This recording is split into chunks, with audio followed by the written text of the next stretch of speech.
ನಮಸ್ಕಾರ ಸ್ನೇಹಿತರೆ. ಬಣ್ಣಗಳ ಸಡಗರ, ಭಕ್ತಿಯ ಬೆಳಕು, ಶಕ್ತಿಯ ವಿಜಯ. ಭಾರತ ದೇಶದ ಅತ್ಯಂತ ಪ್ರಾಚೀನ ಹಬ್ಬಗಳಲ್ಲಿ ಒಂದು ದಸರಾ ಅಥವಾ ವಿಜಯದಶಮಿ. ಆದ್ರೆ ಈ ಹಬ್ಬದ ಹಿಂದೆ ಇರುವಂತ ಇತಿಹಾಸ ತುಂಬಾ ಜನಕ್ಕೆ ಗೊತ್ತಿಲ್ಲ. ಸೊ ಅದರಿಂದ ಈ ವಿಡಿಯೋದಲ್ಲಿ ಆ ಒಂದು ಇತಿಹಾಸನ ನೋಡ್ತಾ ಹೋಗೋಣ.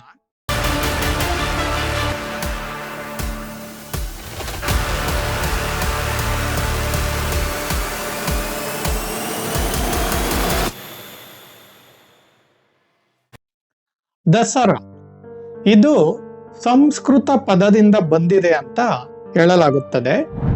ದಶ ಪ್ಲಸ್ ಹರ, ಈ ಎರಡು ಪದ ಸೇರಿ ದಸರಾ ಎನ್ನುವ ಪದ ಬಂದಿದೆ ಅಂತ ದಾಖಲೆಗಳಿವೆ.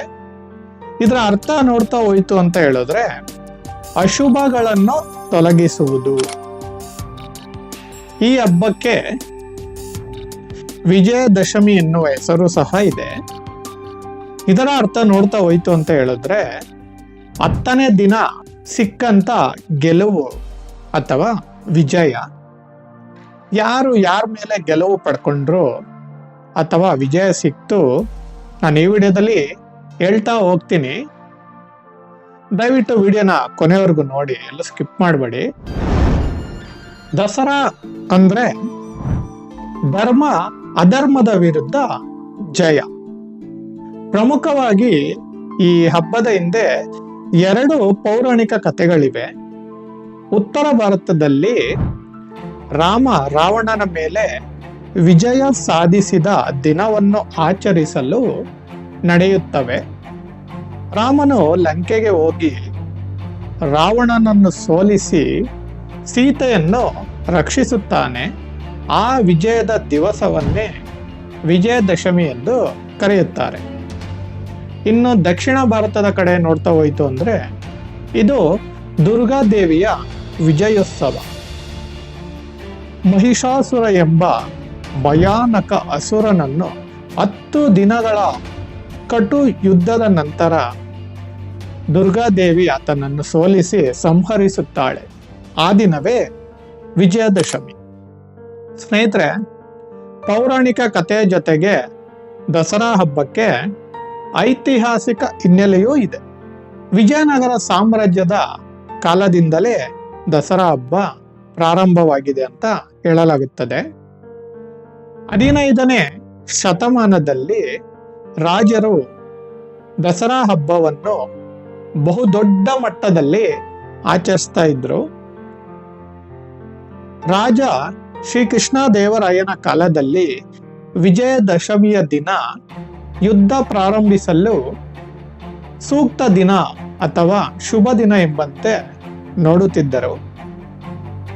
ರಾಜವಂಶದವರು ದಸರಾ ಹಬ್ಬವನ್ನು ಶಕ್ತಿ ಮತ್ತು ಸಂಸ್ಕೃತಿಯ ಪ್ರದರ್ಶನಕ್ಕಾಗಿ ಆಚರಿಸ್ತಾ ಇದ್ರು.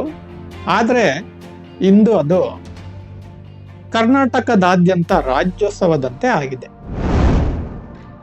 ದಕ್ಷಿಣ ಭಾರತದಲ್ಲಿ ದಸರಾ ದಿನ ವಿದ್ಯಾರಂಭಕ್ಕೆ ಸೂಕ್ತ ಎಂಬಂತೆ ಕೂಡ ನೋಡಲಾಗುತ್ತದೆ.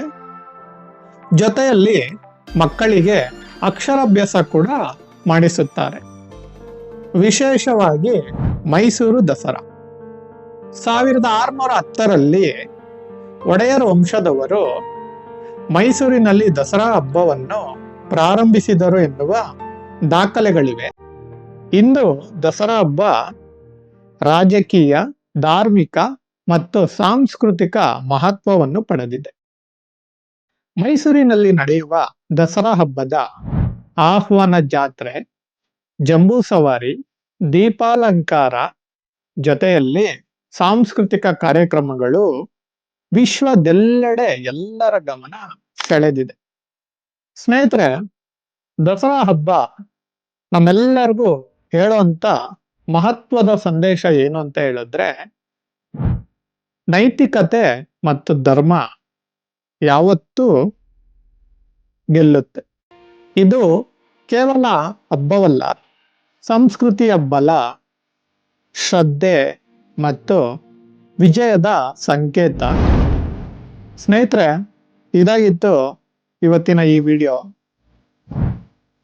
ಎಲ್ರಿಗೂ ಇಷ್ಟ ಆಗಿದೆ ಅಂತ ಅನ್ಕೊಂತೀನಿ. ಇಷ್ಟ ಆಗಿದ್ರೆ ಒಂದು ಲೈಕ್ ಮಾಡಿ, ಹಾಗೇನೆ ಶೇರ್ ಮಾಡಿ, ಜೊತೆಯಲ್ಲಿ ಚಾನಲ್ನ ಸಬ್ಸ್ಕ್ರೈಬ್ ಮಾಡ್ಕೊಳ್ಳಿ. ಇದೇ ಥರ ಮತ್ತೆ ಇನ್ನೊಂದು ವಿಡಿಯೋ ಜೊತೆ ಸಿಗ್ತೀನಿ. ಶುಭ ದಿನ.